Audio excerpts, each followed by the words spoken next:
Regardez Détroit, la faillite d'un symbole. C'est un film signé Thierry Derouet et Nathalie Barbe. Certains ont d'ailleurs traversé l'Atlantique pour réaliser de très bonnes affaires. Ce quartier qui est à moitié abandonné était glorieux il y a à peu près 50-60 ans. C'est le quartier de Cadillac et Kercheval, de très très belles maisons qui sont peut-être pas très bien entretenues aujourd'hui, mais c'est un quartier qui va se redévelopper. Et on a une opportunité unique d'acheter ce bâtiment aux enchères de la ville de Détroit. Il y a à peu près 12 000 propriétés qui ont été mises en vente à la fin 2010, des propriétés pour lesquelles les propriétaires n'avaient pas payé leurs impôts. Pour 21 000 $, à peu près 15 000 €, le prix d'une petite voiture en France, j'ai un bâtiment de 600 mètres carrés par étage, sur 3 étages. Notre objectif, c'est de le développer en bureau au rez-de-chaussée et de faire 4 lofts au premier étage et 4 lofts au second étage pour les mettre en location. La dynamique immobilière attire des investisseurs et donc ça fait un afflux de fonds vers Détroit. L'argent qu'on va dépenser ici va alimenter donc tous les artisans qui vont redévelopper ce bâtiment, va amener des gens ici qui vont habiter dans ce quartier et donc les commerçants qui sont aux alentours vont en avoir les bénéfices. Détroit offre une des plus incroyables zones d'investissement qui soit.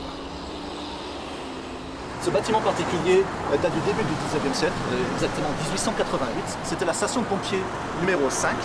Ce bâtiment, à l'époque, était en compétition avec tous les bâtiments qui étaient construits à Chicago, à Paris, à Londres. C'est pour ça qu'on trouve des bâtiments fantastiques à Détroit. Certains, comme celui-ci, reconvertis en loft ou en restaurant.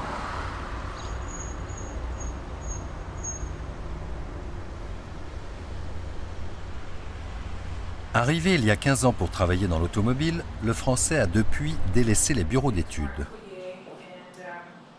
Avec sa femme, il a anticipé l'énorme potentiel immobilier qu'offre la cité. Les clients, eux, sont encore plus enthousiastes. Un de mes objectifs, c'est de revenir en ville. Il y a des quartiers qui sont en cours de réhabilitation.